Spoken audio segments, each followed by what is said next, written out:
ready to start our special session. Wonderful. Thank you so much, Sam. And I apologize, guys. My camera is having some issues with Teams today, so I will have my camera off.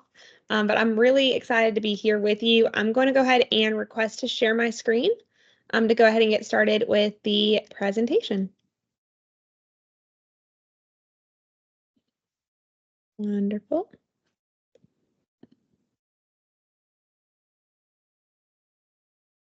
Awesome. Can you guys see that? Yes. Yes. Perfect. So my name is Bethany Peel. I am the State and Territory Program Associate here at National VOAD, and my role is specifically to support the 56 state and territory VOADs in your local agency response and in your capacity building to be able to do the work that you do and be connected to those national members and partners when you do have needs that can't be reached at the local level. So today we're going to go over a bit of history on National VOAD, and then we're going to talk about some of the resources that are available to you as a state and territory VOAD. So a bit of our history and our team. So National VOAD and the VOAD movement really started in 1970 following Hurricane Camille, when the founding organizations came together and said, hey, we're duplicating efforts, we're crossing over each other. How can we make this process better so that way the clients are served to the best potential? And so they decided to form the first VOAD, or Voluntary Organizations Active in Disaster, to be able to improve the 4Cs, which is coordination, collaboration, cooperation, and communication, and to be able to really foster that environment and improve what can be given and available to clients in the field during times of disaster. Since then, the VOAD movement has grown pretty substantially. So during the 1980s, the local affiliates, which was where it started, began to form by you had your local, like a county level or a geographical level, to a regional or a state level, and those kind of happened organically at that point. Then in the 1990s, it really became that true national movement of those that were involved at the local level said, hey, like we're responding to multiple states. Let's come together at a larger capacity and form the national VOAD side of things. Then in 2009, we had the opportunity to open up the partnership program, which is looking at both partnering with for-profit resourcing agencies. So like Lowe's, UPS, Walmart, where they're able to help provide resourcing to support the organizations that are doing the work and the work that they're doing, and partnership with FEMA and with the federal government to be able to ensure that we are supporting each other's and that there really is a clear understanding of what's happening on the ground. By 2019, we established our first 4-year strategic plan. We just approved our next 5-year strategic plan, so that'll be added to this. And in 2020, we started the Capacity and Capabilities Program, which is focused on it's focused on how we can best help state and territory VOADs build that capacity with sometimes limited resources, especially the differences between those high impact and lower impact states. How do we build capacity across the board? And how do we equip you at the local level with the tools needed to be as successful as possible?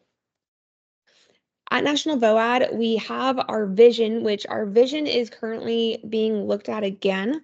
And that is that National VOAD is recognized nationwide as the non-governmental leader building community resilience throughout the disaster cycle, and really focuses on the image and the knowledge that we're going to be there when we say that we're going to.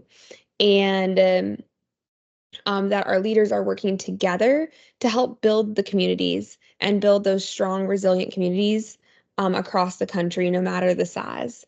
Now, our mission statement was just re-updated or rewritten in past. And so the new mission statement is that National VOAD organizations or National Voluntary Organizations Active in Disaster lead the VOAD movement as a conveyor, thought leader, and advocate for a diverse group of organizations dedicated to serving communities throughout the disaster cycle. And we're really excited about that and excited for the local levels as they take on that mission as well to be able to continue the great work that we're doing and advocate for opportunities for those impacted by disaster. National VOAD is constructed of a board of directors and a staff office. So our board of directors is a 12-person board. 9 of those members are made up of our national member organizations, and 3 of those members are made up of state and territory chairs and all of them are elected to the board of directors. This year's board was just finalized, and it's really exciting. This is the first time that a state and territory VOAD has representation as the board chair and also as the board vice chair position. And so it's just great to see the growth and the opportunities that come as we've gone through the board process. We also have our ex officio members with FEMA, the DHS Center for Faith-Based and Neighborhood Partnerships, and then April Wood, who is the president and CEO here at our national office.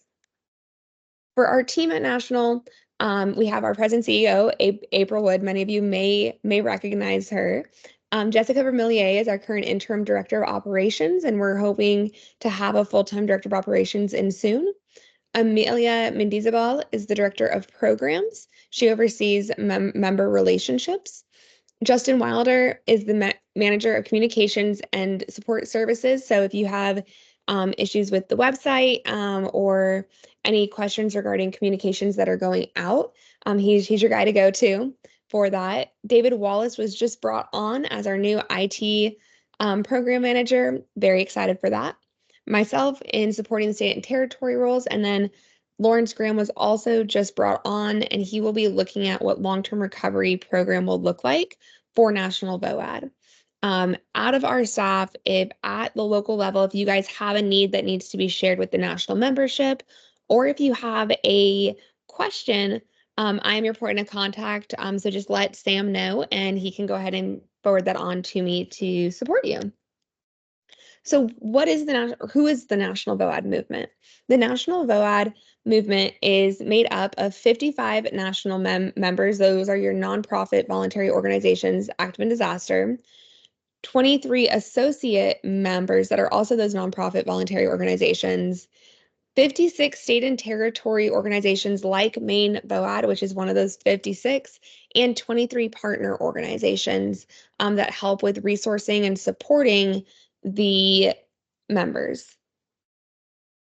Now, when it comes to the structure of National VOAD, our chart tends to surprise people because you would think, oh, the national organization is up at top, but that's not how we see it. We see it as the national organization is there to serve and support the state, the members, and the partners.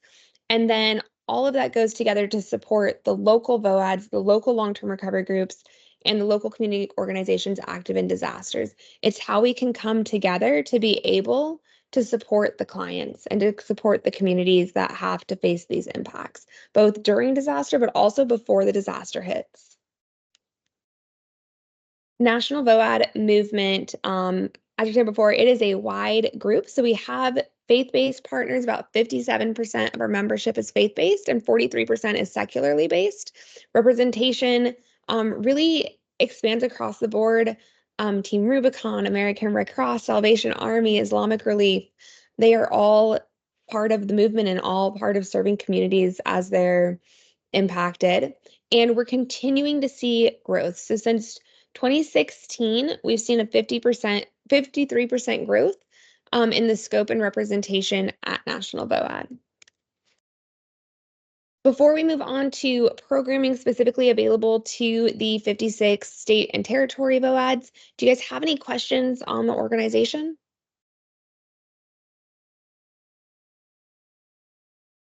Bethany, I had just one. Does the membership growth align with the increased disasters that we're experiencing over the past 15 plus years that you've reported growth? That is a great question. I do not have the specific answer on that, but I can say that we are seeing more disasters as was shared at national conference, and that with that increase of disasters, more groups are responding to more places. And so to be a national member, you have to be a part of at least two state and territory VOADs, and you have to respond across multiple state VOADs or multiple geographical areas. And so as we're seeing wider impacts, more organizations, I think, are becoming eligible for national membership. Gotcha. Makes sense. Thank you. And I think some of that will also be looked at. We did our 2023 triennial review last year, which is where all members, partners, and state and territory VOADs submit their response data for the 3 years prior, their membership data, their growth, and their financial, their disaster finance budgets to be able to look at what is the capacity of the organization. So that data was collected last year. That report is being finalized, and that's something that will be available once it's published. And so I think that'll be addressed in that as well. And that's something that Sam that you'll get a copy of as the chair for Maine VOAD. Awesome. So going into the state and territory VOAD's programming, this is really where I get to have fun. This is the area of programs um, that as a state and territory program associate, my job is working within this realm and then supporting during both those blue skies where we're in the preparedness, we're doing trainings, which we're going to talk about what trainings are available to you, and also being able to support during those gray skies. So when something happens, I'm able to be on those response calls if I'm invited to them, and if you request that assistance is there to help listen for those unmet needs and mark and match the capabilities of our national members with any gaps to help make those connections. So member services, we look at that support for response and recovery coordination. There are grants that are open each year. Typically, there are two grant cycle, a winter and a summer grant cycle, or a fall and a spring. And those include both financial and in-kind donation support. And that application goes out and is available for state and territory VOADs to apply to support their communities that had been impacted by disaster. State and territory, the capabilities and capacity project. This again is looking at how do we build the capacity and the capabilities within our state VOAD. And so a lot of work is being done within that project, and we're going to dive into that here on the next slide. We have the DART program, which is a technology platform that is available to support the coordination of services. So there's a casework side of it that is available through a DCMP.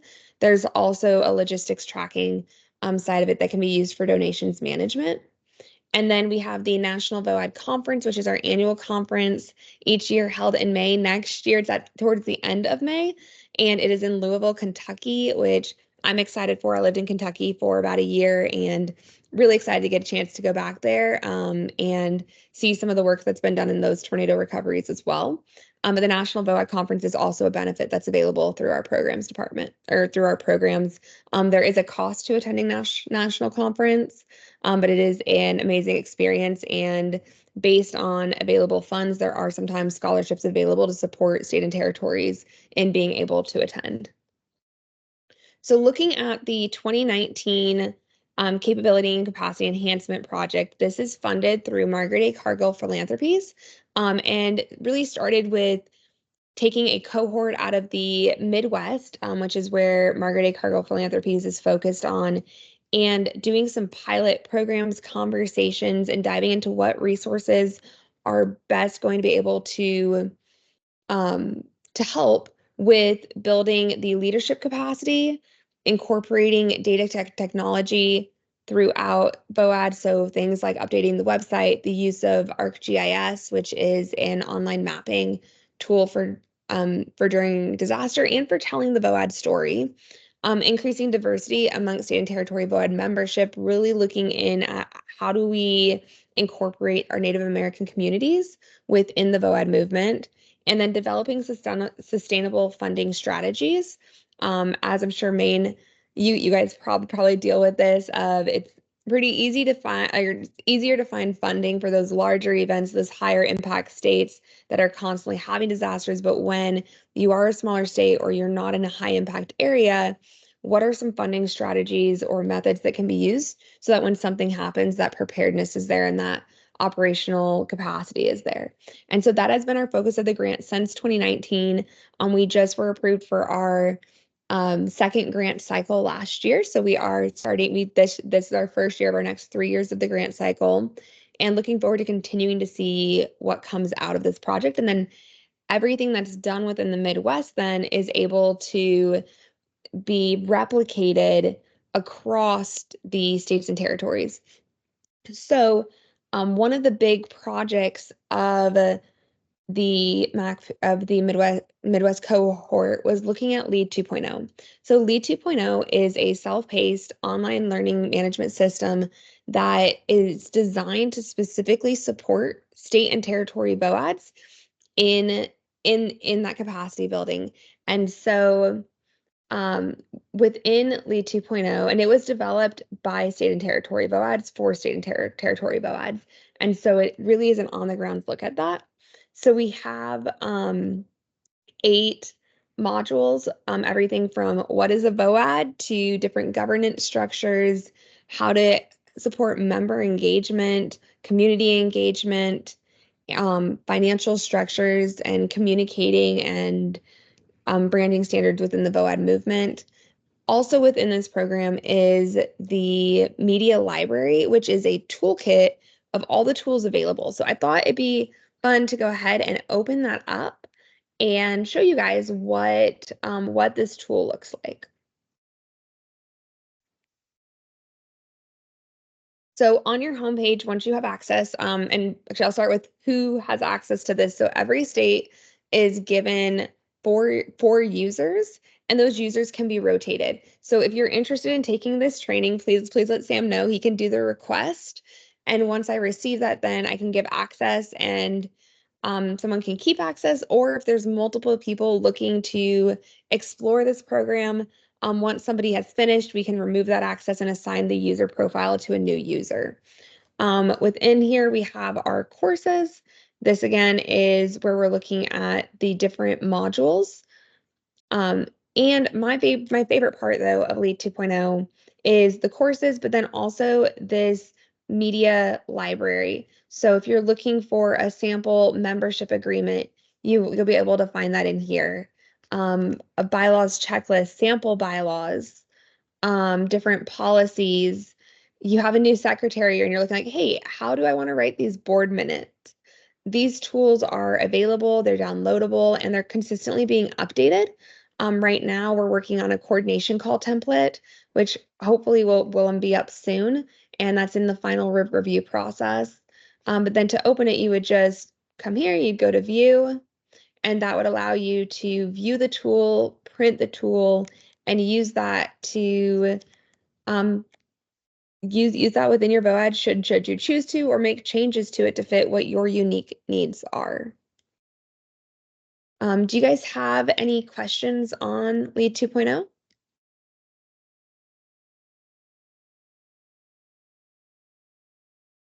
Okay, not hearing any questions, we will hop on back to the presentation and keep on going. So then the next part that I want to talk about is just revisiting again that our mission really comes together at that interchange between the local level and the national level, and coming together to support survivors. And that happens through those 4 C's: communication, collaboration, coordination, and cooperation across the movement. Okay, so I'm going to open it up to questions. Um, And if you guys would like to see any more things, I can hop back onto the online to show you some things within LEAD 2.0. Yeah, I will open up to questions. Thank you guys.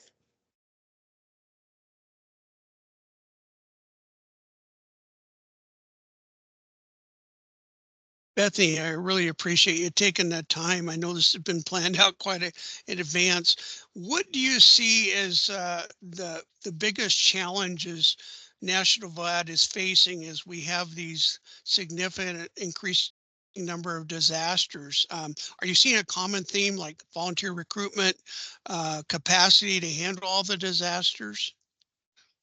So I think across the movement, we are seeing a decrease in volunteerism across the country. And that's where I think having the connections within National VOAD is able to help because we're able to say like, hey, we have a need here. Is there someone across the country through the national movement that may be able to meet this need? But that is something that's being seen across the country is a decrease in volunteerism and something that many of our members are facing. Thank you.